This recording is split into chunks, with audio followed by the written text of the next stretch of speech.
We are really grateful for our guest speaker, John Gustav-Wrathall, to come here, to leave Minneapolis and come to California in February to make that sacrifice. They have been having record-breaking warm weather. It's been up to 40. And so John was reluctant to leave. But we appreciate that he's come here. And we were looking for somebody who could introduce him. And we've been lucky enough to have his brother come up from Riverside, Mark Wrathall, to introduce John, our speaker. Thank you.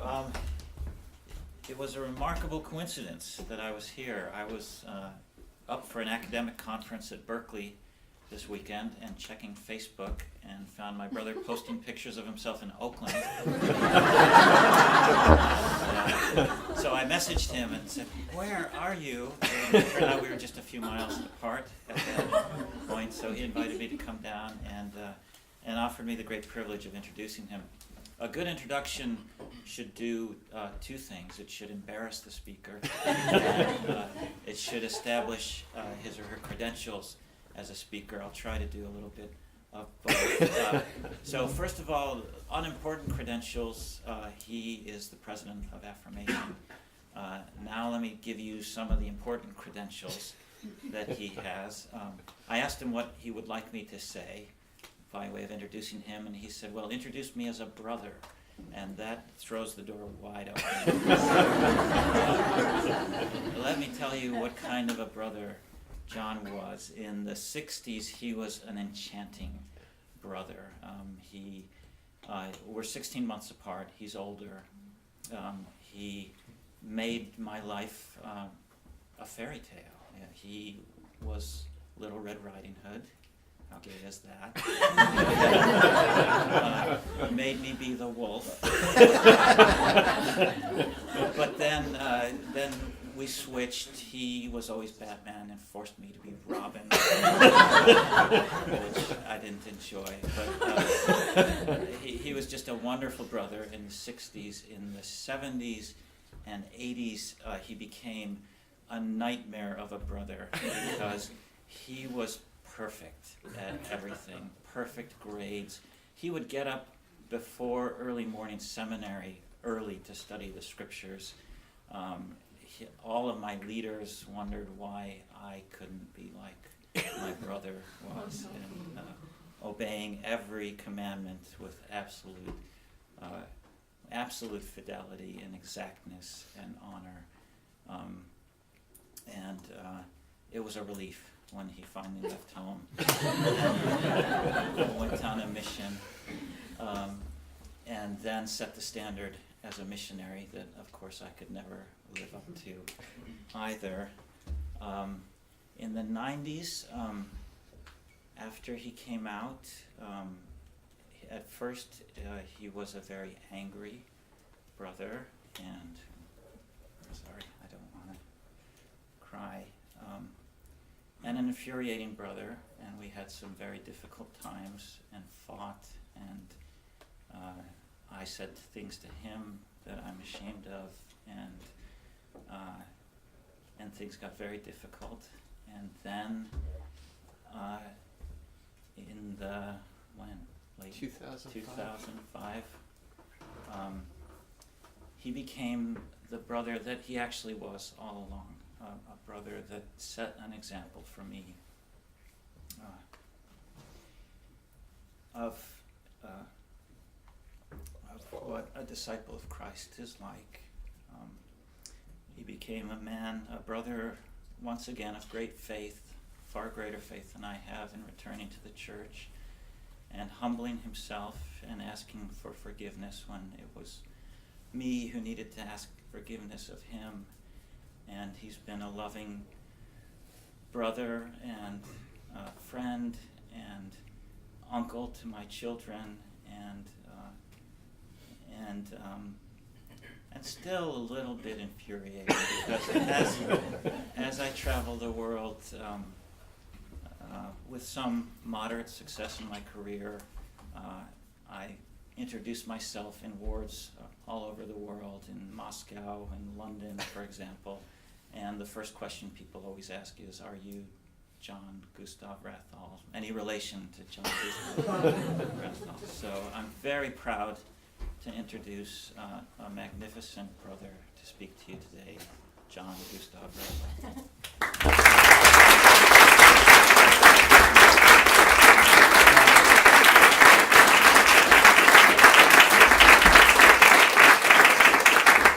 I'm already an emotional wreck now. Thanks, Mark.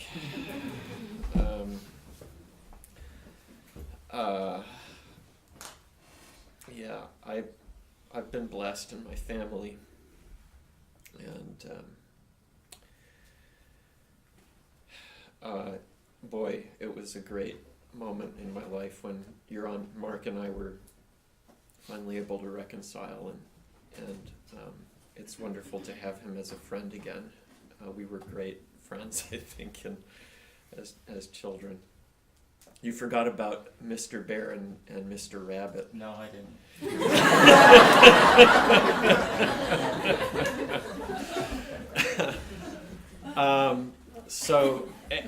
I want to thank the organizers of the Fireside for bringing me here to LGBT Mormon Zion.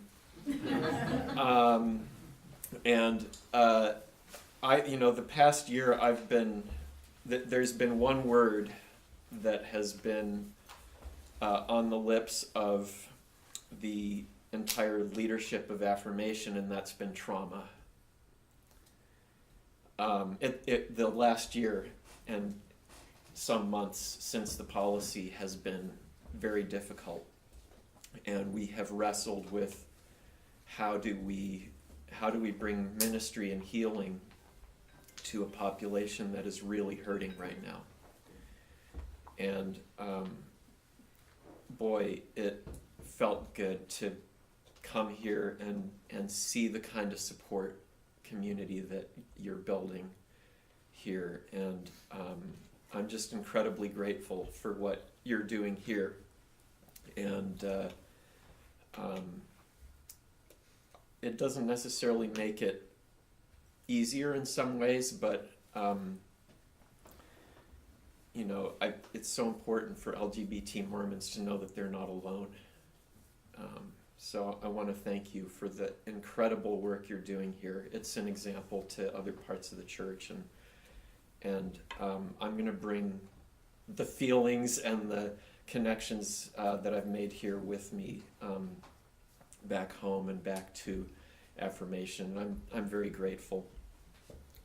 So because this isn't Affirmation, I feel free to share some personal reflections, and I hope this is helpful. I want to preface it too by saying that talking about and sharing at a deep level, at a personal level about being gay or lesbian or bi or transgender and Mormon, it can get pretty intense. Like, if you're going to be real, it can get pretty intense. And I've had the experience of people who are in the audience, sometimes it getting too intense. And I want you to know if, like, you need to get up and go somewhere else, that it's okay to do that.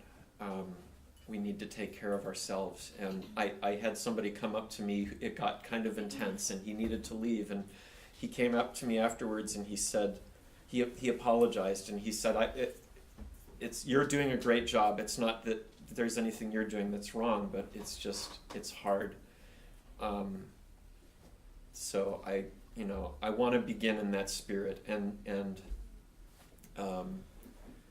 let you know that whatever you need to do to take care of yourself, it's okay. And if somebody needs to leave, I'd love to see somebody else get up and be with them. That's okay too.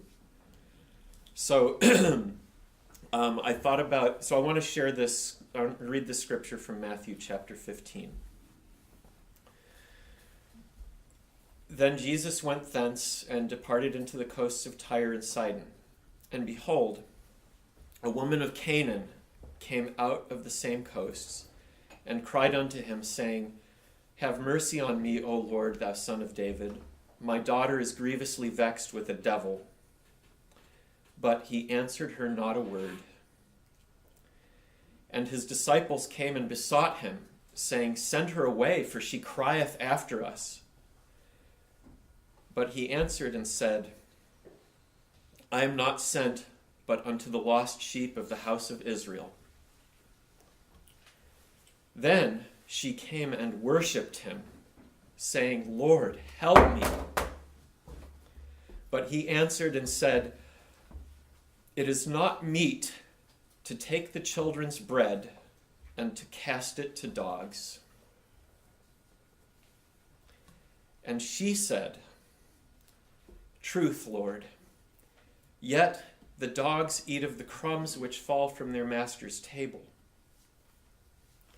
And Jesus answered and said unto her, "O woman, great is thy faith. Be it unto thee even as thou wilt." And her daughter was made whole from that very hour. Now this story is told twice in the Gospels, once in the Gospel of Mark in chapter 7 and once in Matthew chapter 15. And this story of, it's the Canaanite woman in Matthew, the Syrophoenician woman in Mark, is unique in the Gospels in that it's the only story where Jesus refuses to bless someone, at least initially. And it's easy to focus on the end of the story in which Jesus miraculously heals the woman's daughter long distance, and we're inclined to interpret his initial refusal to bless as a test of the woman's faith.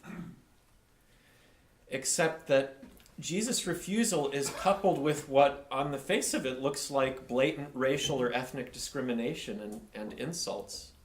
That's what it looks like to me when I read that text. "It is not meet," says Jesus in response to the woman's pleas for a blessing, "to take the children's bread and to cast it to the dogs." Now, I've seen some exegetes try to soften the blow of the insult of comparing this woman to a dog by suggesting that the original Greek in the text was diminutive, that it didn't have the same harsh connotations that referring to someone as a dog in Middle Eastern culture typically has. Maybe consider it through the eyes of the Canaanite woman. Her daughter is suffering, and she was being refused in language that literally dehumanized both her and her daughter.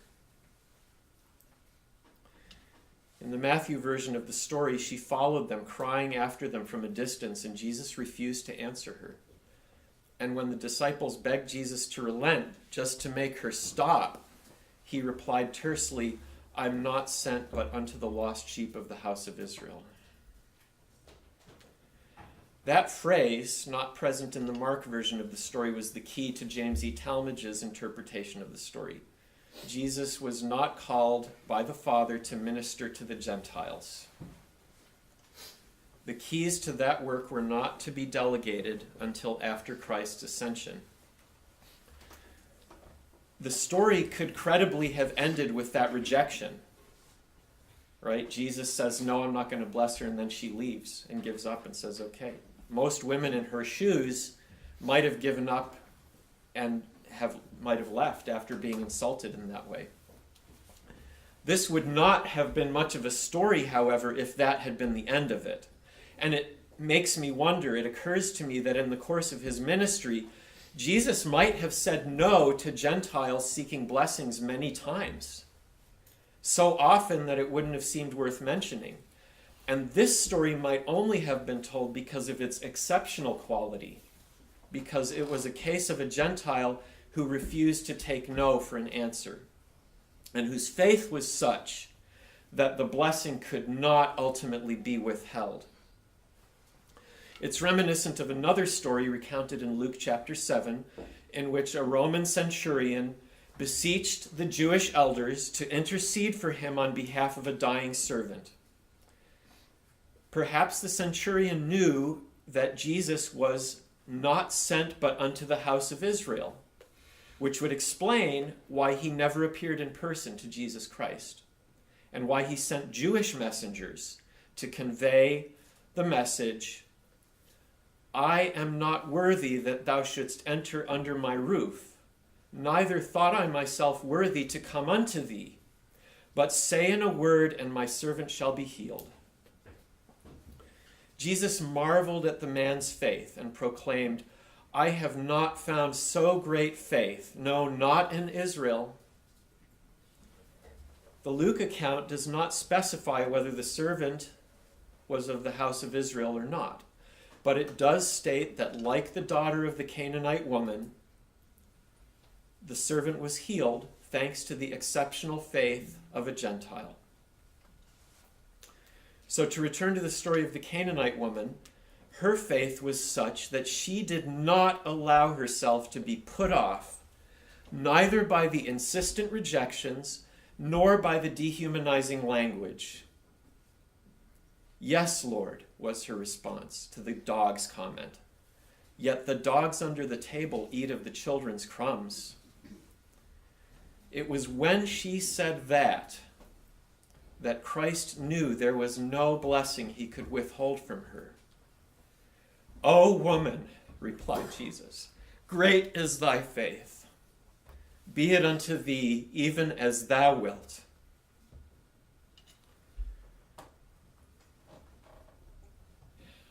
As a gay man who am excommunicated and who am unable to be reinstated into membership in the church because of my 25 years relationship with my husband, and who have a testimony of the gospel, and who am active in my LDS ward, I've occasionally been accused of accepting crumbs. I've been told that a self-respecting person does not do that. A self-respecting person demands a full place at the table and accepts nothing less. Now, I don't believe for a single moment that Canaanite woman believed that either she or her daughter were of less value in the eyes of God than any child of the house of Israel. The proof of that was in her unwillingness to relinquish a blessing she knew her daughter needed. Her perseverance until she had secured that blessing, her willingness to humble herself before God in order to claim that blessing. In a sense, by turning Christ's refusal away with the words, yes, Lord, yet the dogs eat the crumbs, she affirmed her infinite worth in terms that Christ could not deny. Great is thy faith, he said, of her. Or, I've not found so great faith in Israel, as he said of the Roman centurion. To my way of thinking, it would have been her turning away, her giving up, that might have devalued her. To turn away might have been an admission that she or her daughter were less worthy of the blessing than anybody else Christ might have healed more readily. I am of infinite worth, and so is my husband. And so I show up at church, and I live the gospel as fully as I'm permitted within the current confines. My presence at church is simultaneously two things.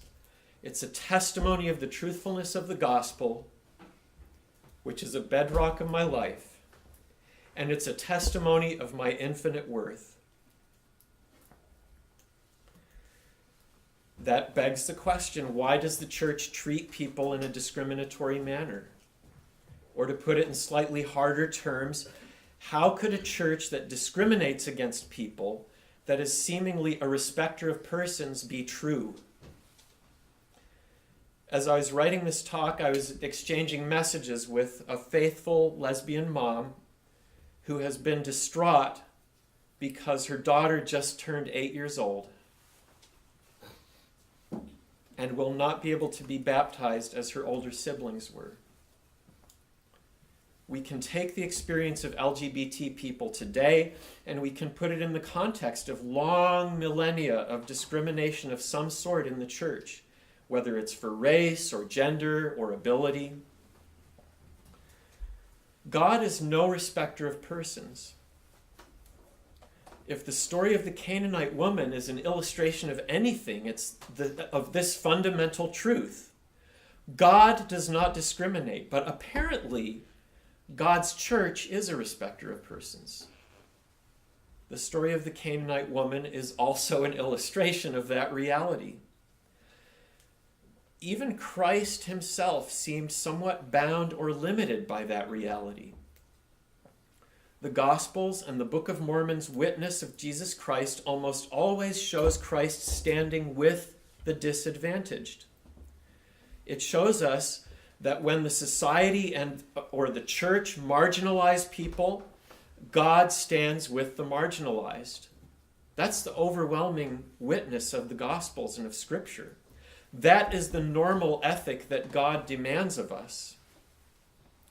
But if we believe, and I believe it, that Christ was God incarnate, then the incarnate aspect of him being placed in a temporal, worldly context and in a framework of all the limitations that came with that context meant that he could transcend that at times, but he couldn't just dispense with it. He couldn't just make it go away. And if Christ couldn't just make it go away, then I'm not sure how I would expect his apostles to, especially when the scriptures are replete with examples of Christ's apostles' limitations. It doesn't make the gospel or the church any less true. We can theorize or we can speculate about why the limitations exist. Perhaps it's God accommodating human weakness. Perhaps when human beings learn to stop putting artificial limitations on someone because of their race or their gender or their sexuality or their gender identity or their ability, then God eagerly takes us as a church, as a people, to the next step of evolution as a human family. Maybe we're just not ready to accept everybody equally. And when we are, God's happy to take us there. There is a fundamental gospel principle that we're able to see God only to the extent that we become like him. And the becoming part is the real challenge. So maybe it's just this stuff in our own hearts that we have to overcome. And when we do that, those policies, those things that exist in the church that put walls between people, those fall down. Why? Because those walls can't stand if we don't hold on to them in our hearts. Perhaps God has some master scheme in mind that requires steps. Perhaps God, for instance, could only have overcome the innate human tendency toward idolatry by creating a chosen people, unnecessarily limiting or a discriminatory act, right? If you say this people are chosen, then that means all these other people are not chosen. There's scriptural support for the notion that God used the law to discipline his chosen peoples because of our innate tendency towards selfishness and egotism. Though the arc of the history of God's engagement with humanity shows him weaning us toward a higher law of selflessness and compassion, free of the legalism and the harsh discipline of the past. So maybe we just need that whip of the law to get us over our selfishness, and then when we're ready, then we can move into that higher law. So nothing for me about the existence of these limitations or of the trauma that they create for so many convinces me that God is absent or non-existent. Amidst the pain, God is at work. And I've had too many experiences that are unexplainable to me in any other way than that his hand has been in my life and that the restored priesthood is real. And I've had too many experiences to not believe that God lives and that he's guiding the church. I'm also convinced that God takes the principle of agency very seriously. It's the foundational principle of creation, and that principle of agency has been the source of incredible pain and suffering and misery in the history of the human family. But it is also the source of some of the crowning joy that is available to us in this life, that principle of agency. So, all that having been said, whatever the reasons for legalism and discrimination in our institutional religious framework, it doesn't change the fact we can know it in our heads, we can say this is why it exists. It doesn't change the fact that to be gay or lesbian or bi or transgender in this world today demands an extraordinary kind of faith. And that's why I want to directly and personally address the last half of my remarks to my fellow lesbian, gay, bi, and transgender siblings here in the audience today. There's a significant difference between us and the Canaanite woman in Matthew chapter 15.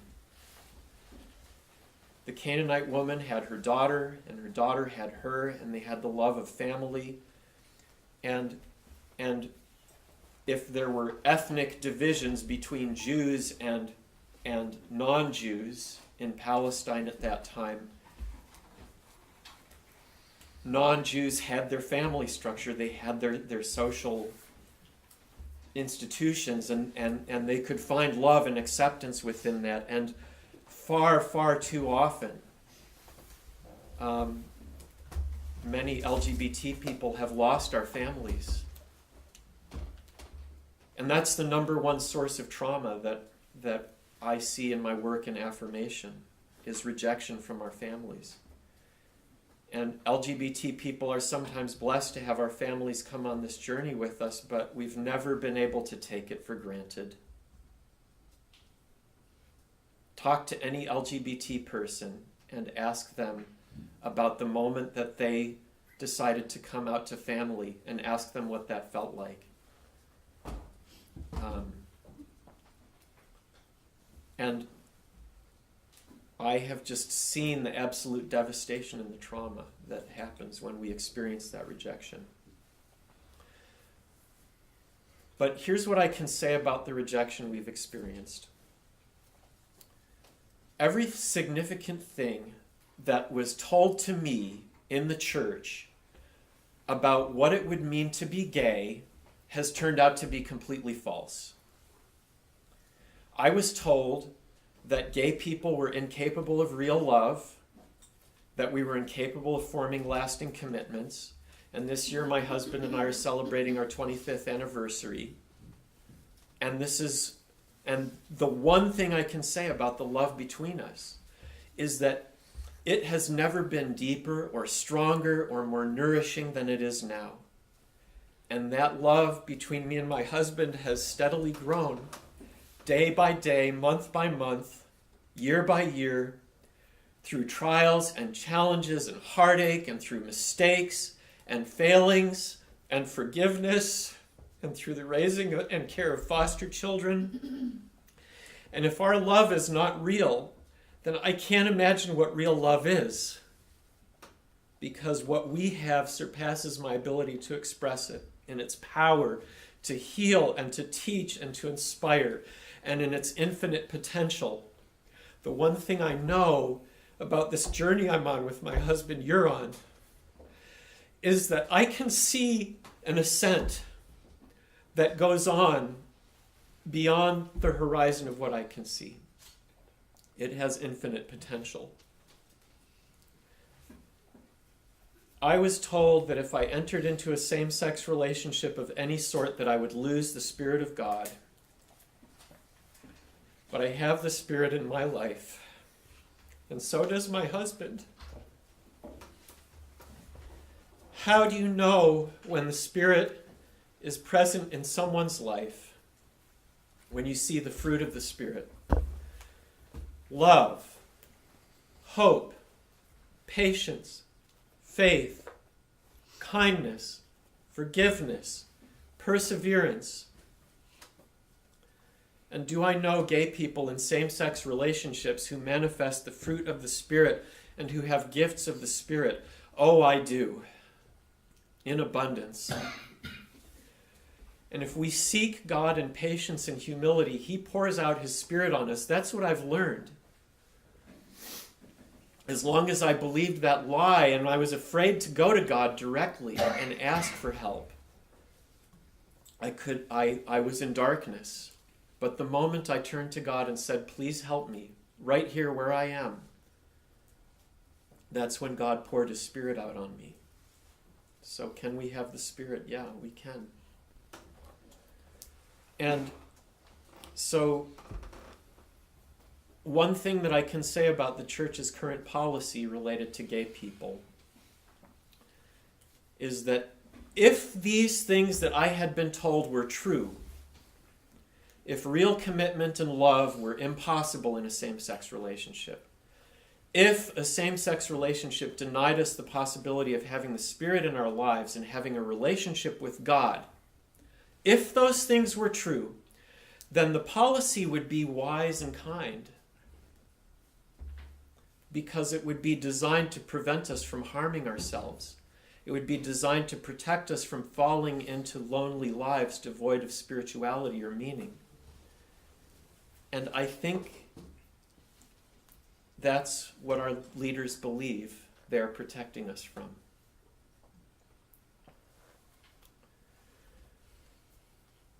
I'm the president of Affirmation, so I feel like I'd be remiss in my duty if I didn't leave you with some affirmations.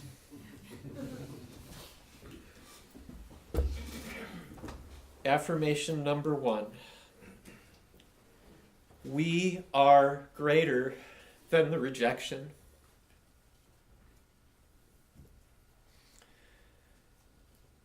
When people are unkind to us, when they reject us, there's a fundamental spiritual principle that we need to be aware of. What you do to others, you only do to yourself. We are all interconnected, and we're all connected to God. And that's why Christ said, if you do it unto one of the least of these, you have done it unto me.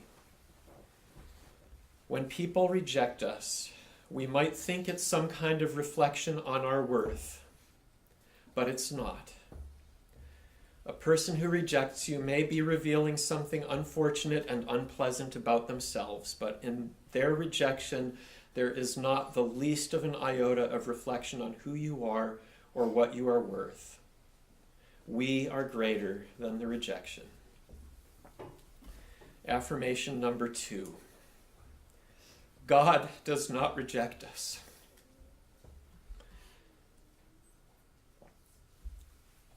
I believe the founding scripture of Mormonism is James chapter 1, verse 5. Read it.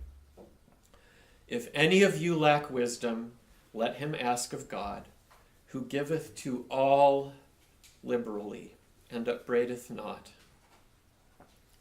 It says, if any of you lack wisdom.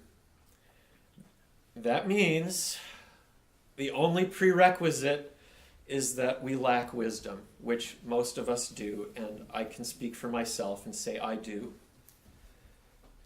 And it says, God giveth to all. There are no disclaimers here, no exceptions, no requirements that you be straight or righteous or anything at all. It says all, and it says, and upbraideth not, which means that God does not scold us or punish us for asking him the wrong question. That's not how God operates. He doesn't care what you have to ask. He doesn't upbraid you for that. He cares only that you ask him and that you turn to him. And it says liberally, which means when we ask God for something, he is not stingy. God does not hold back. He pours out blessings on us. And I know this scripture is true because I've tested it and I have found it truer than I've ever been able to imagine. God does not reject us. And affirmation number 3 is that my dear LGBT brothers and sisters, we are in a better position to understand the gospel than many of our straight brothers and sisters. Why? Why is that? Because we have to work and we have to struggle and we have to fight for every ounce of understanding about ourselves. Because we're not permitted to take anything for granted. Because we have to build a relationship with God that's refined through trial and error. Because we learn the heart of the gospel by forgiving. And right now, if you are LGBT and Mormon, you don't have to look very far to find plenty of opportunities to forgive. Forgiving does not diminish us. Forgiveness is one of the greatest, most humanizing gifts of the atonement. It's the most powerful way we can realize for ourselves that first affirmation I shared with you, that we are greater than the rejection. It enables us to access the forgiveness we need for our mistakes and our shortcomings, and it unlocks the power of love and redemption. The gospel applies to us every bit as much as it applies to every other child of God on the planet. But when we're marginal, when we have experienced rejection and loneliness, when we have had to sit in the dark without friends or guides, then we are in a position to acquire deep understanding. So, my brothers and sisters, we are in a good position to understand the gospel. We're in a much better position than most of us think. We have gifts that the church needs, without which the church cannot prosper. And, I have a friend, he's a gay Jewish Buddhist friend of mine. And, he and I have had some really sort of heart-to-heart talks, and he sometimes has struggled with why I am so committed to the church and why this is so important to me. And I tried to explain it to him the other day, and I said, I have this vision of Mount Zion, of the Lord's holy temple, and I had a dream about the temple. And we were all in there dancing together. Just like the saints danced in the Nauvoo temple before they were driven out. And in my vision, I see in the temple gay, lesbian, straight, bi, transgender, non-binary, people of every race and tribe and background, and women and men. And there will be no poor among us. Poor means we'll all have the same blessings. No poor means we'll all have the same blessings. There will be no marginal people. There will be no people on the edges. And I will see all of you there with my husband and our foster sons and my parents and my brother and all my siblings and my nephews and my nieces and my uncles and aunts and cousins and our ancestors and our descendants.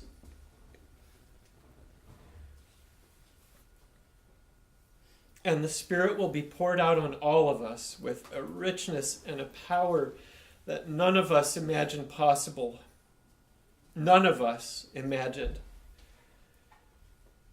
It will be a richness and a power of the Spirit that our straight brothers and sisters had never realized was possible, because until that moment, we had been missing from the equation.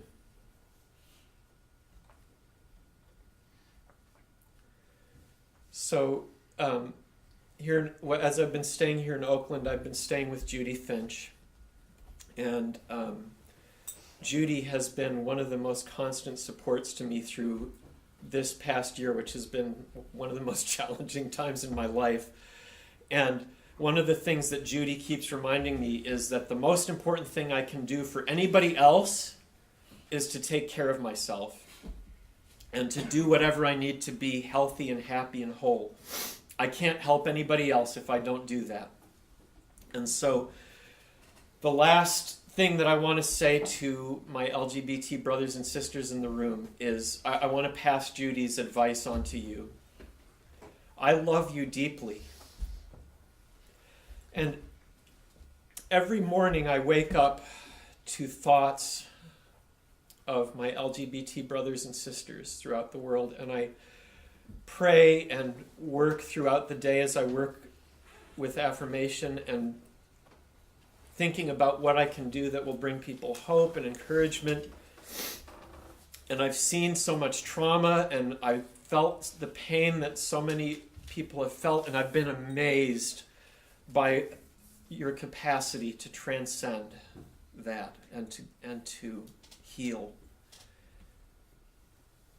But I say, take care of yourselves and do whatever you need to do to be happy and healthy and whole. And you don't need to go any place where you're not affirmed in the fullness and integrity of who you are. All of you, every molecule of you. You don't need to go to church to find that. And you need to go where you can find that. And if you've begun to catch a vision of yourself as whole and good and complete and as a divine child of God, if you have found that healing and you are able to stand on that ground and find that spiritual center, then there is work for you to do. There is much healing needed in the world. And I invite you to join in that work.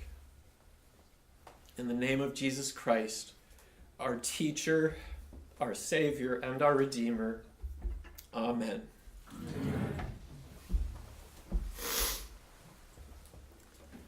So, Jeff and John asked if I'd be willing to answer questions or continue discussion. Yeah, Barb. For some people who don't know what affirmation is, can you tell us about affirmation and all the work that you've been doing worldwide? Yeah, thank you, Barb. So affirmation has... Repeat the question. Barb asked me to explain what is affirmation, tell a little bit more about affirmation, what it is. So affirmation began in the late 1970s, 1977, 1978. It initially began as there were some groups that were kind of meeting underground at BYU. They had to use pseudonyms, like your affirmation name was your middle name and your mother's maiden name. So like my name would have been like Donald Kalinen, right? And they had secret names because, you could get excommunicated, you could get kicked out of campus, right? And they began to gather, and they began with a vision or a belief, the conviction that if God made us, then there has to be a place for us in the gospel. Like that was their starting point. And they didn't necessarily know what the trail was to, that led to all the answers to how that works out. But they began with that idea, and there began to form groups. There was a group that formed in LA, there was a group that formed in Washington, D.C., there was a group that formed in Denver, Colorado. And and so the work of affirmation has always been and continues to be today. There are two major things that we try to do. One is to provide a healing, loving community of support for LGBT Mormons. Regardless of where you are, you've left the church, you're in the church, it doesn't matter. We recognize the trauma, the pain, and the need for healing. And so that's the first thing. It's about providing a healing community. And the second is to promote dialogue within the church about this issue, to promote greater understanding. So those are the two things that we're about. And affirmation has grown tremendously within the last few years. And right now, within the last 3 years, there's been a tremendous growth, particularly in Latin America. We have chapters of affirmation now in Mexico, in Ecuador, in Peru, in Chile, in Argentina, in Brazil, in Colombia. This year we're going to be doing our first ever conference in Dominican Republic. We have a chapter in Europe that we're working on and that's growing rapidly. We're going to have 4 conferences in the UK this year. We're going to have an international conference in London. Just before this fireside, I was doing an online spiritual gathering that's sponsored by Affirmation once a month, and we had this was the first online spiritual gathering that we had where we had simultaneous translation in Portuguese and Spanish, and we had the Latin American participation in the online gathering outnumbered the U.S. participation like something like 2 to 1. So it's been growing, and everywhere we're trying to operate on those principles of providing a community of support and creating dialogue. And it's been amazing to me to see what happens when people have reached out to leaders of the church and to members of the church, and we've seen some great things happen as a result of that. And it's been amazing to me to see how healing that community has been for individuals, particularly within the last year. And our conference in Provo last year was really a beautiful, very healing experience. And we're going to be doing our annual international conference, sort of the big one where everybody comes from all over the world if they can, in Provo again in September. So we're on affirmation.org. So if you don't know about affirmation, feel free to check out the website. And yeah, so thanks for asking, Barb.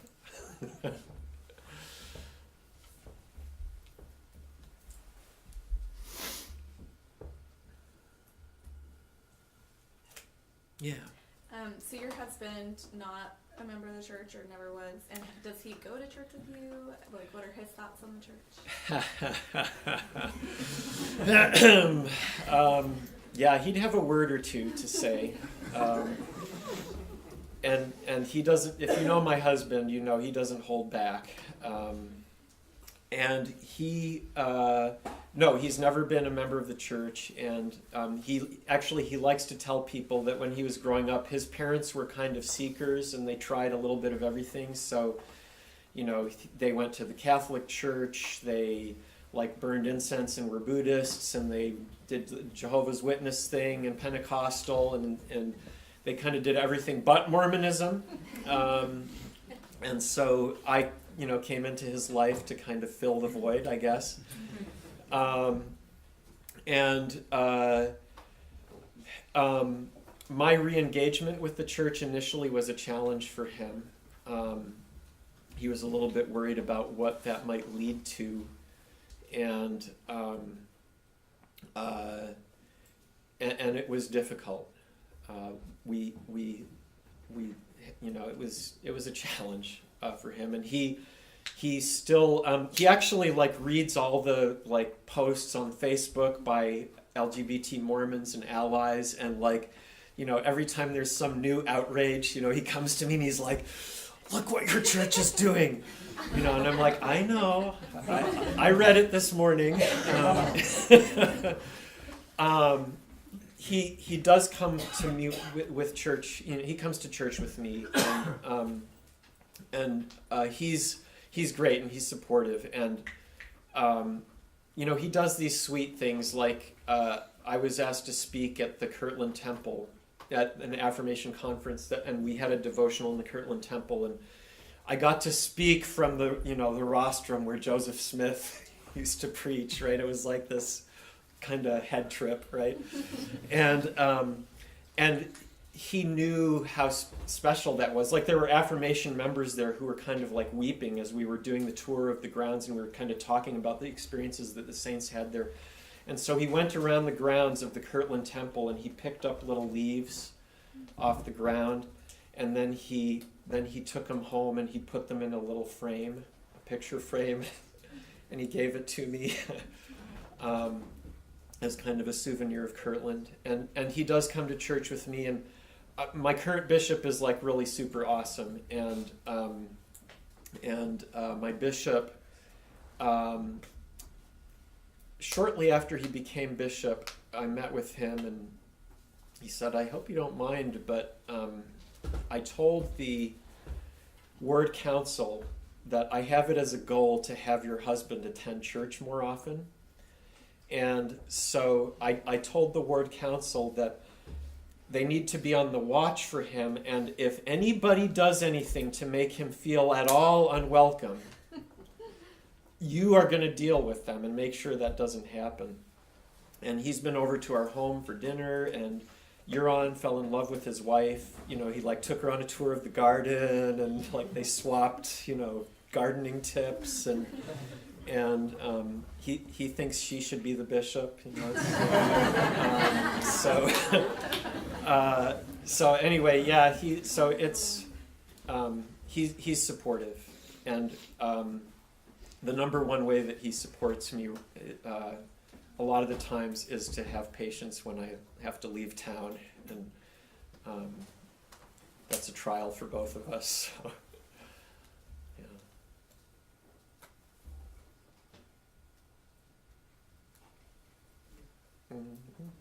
Yeah. So has this affirmation journey been what you expected? No. Well, for one thing, when I put my hat into the ring to run for president of Affirmation, that it was August of 2015, and the policy came out literally the day before the election was supposed to start, and it was so bad. I mean, the turmoil online was so terrible that the Affirmation board of directors decided to delay the election because they were like, we just can't deal with this right now. And my first thought was, what the heck? Like, my first thought was, I'm going to lose the election, because I've always been so close to the church, and one of the big challenges as president of Affirmation has been that, like I said, we have to be a community that ministers to everybody, and so a lot of times. I've had to kind of pull back, and we work really hard to create space for everybody, but I thought, how are we going to deal with all of the pain that this is causing, and it created challenges within the leadership, and it's been quite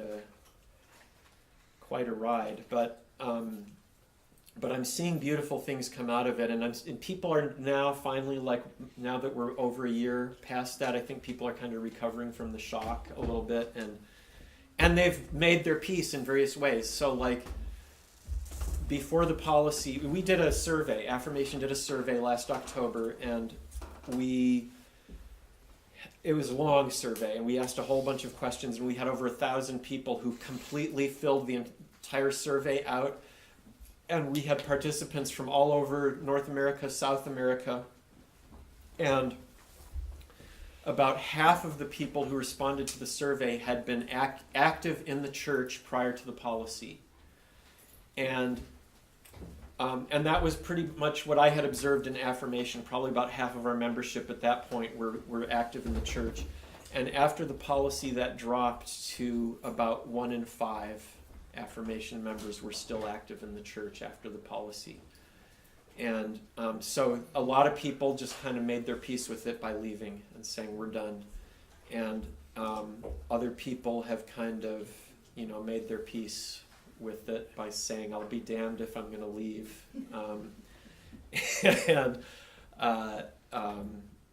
you're going to have to like kick me out. And some of us, like, me, don't get the message even when you excommunicate us. So, so that's, so people are kind of, they're sort of adjusting to that new reality. And like I said, I've seen just some beautiful growth, and spiritual growth. Because what's the heart of the gospel? It's love, and this has given us an amazing opportunity to learn how to love each other better. So, yeah. I want to know if you could tell us about what drew you back to the church.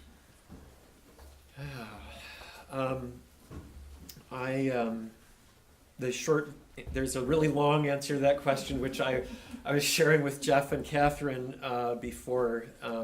That took like 40 minutes to tell, but the short version is that after 19 years away from the church, I had a very compelling spiritual experience that happened when I was on a visit to Utah in August of 2005, and I felt the Spirit prompting me to come back, and I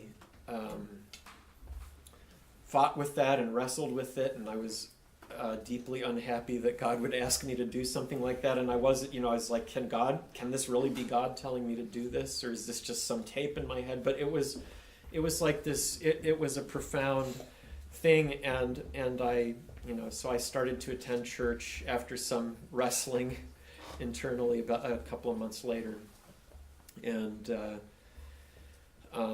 it's been an amazing journey for me, and it's been an amazing journey within my ward and with my ward family, and as I've been able to be out and to grow with members of my ward over the past 12 years,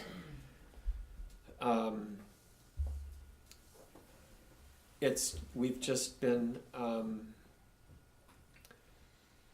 what I've told my bishop very truthfully is that my ward is my sanctuary.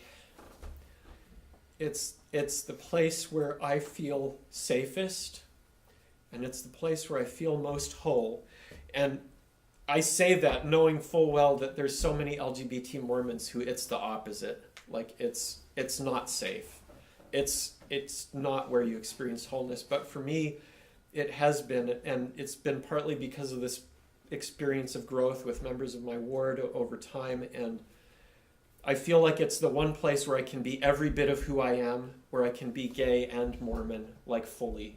Like, there's all kinds of places where I can be gay but not so Mormon, and there are places where I can be Mormon and not so gay, but my ward fortunately is not one of those. And like, we had last Sunday, I was in church and we had a high councilman come and speak, and bless his heart, he said some pretty clueless things, and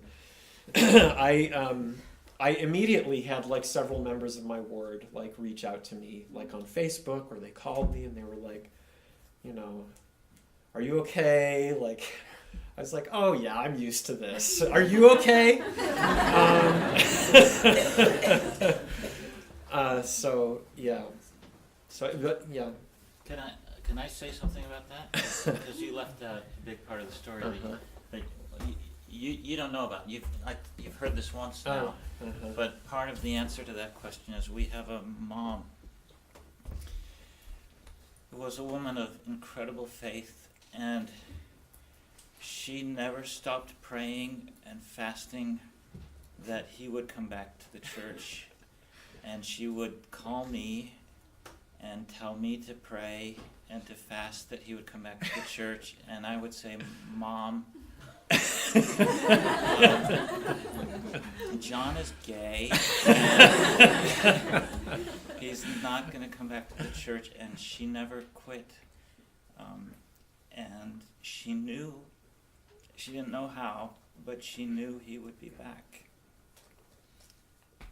Yeah, that's true. That's true. And my parents, my parents were fully accepting of me out of the church. Like it was there was like a period of struggle where they kind of, and then there came a point where they were like, my mom actually, you know, my blessed sweet mother who was praying for me to come back to the church, but she, you know, I remember her saying to me, like when I did come back, she was like, it's so good that there's nothing more they can do to you. You know, you've already been excommunicated, they can't do anything more to you. And, you know, she knew that during the time that I was away from the church, I needed that time to grow and heal and be safe. And so she was, you know, she was unconditionally loving regardless of where I was. But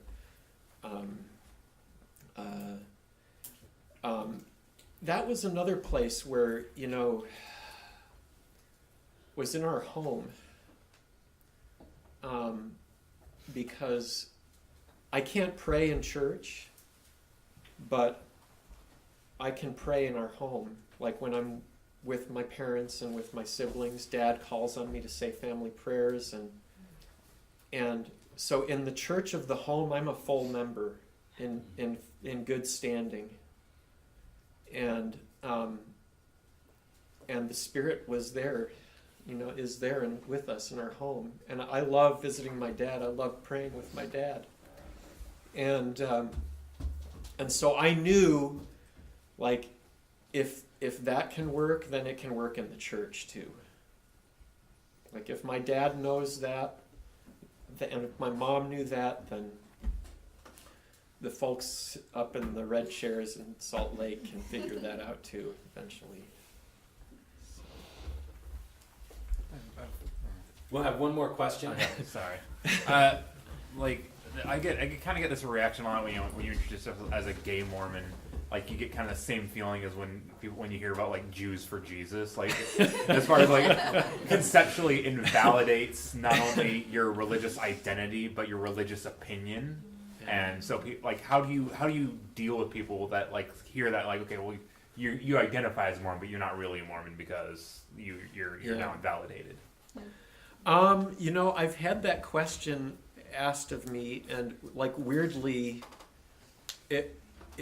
I've heard that question more often from liberal Mormons than from conservative Mormons. I don't know what that's about, but I think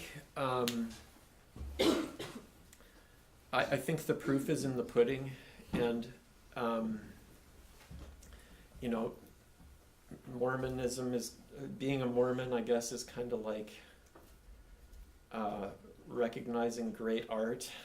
You know it when you see it, and so I don't know. I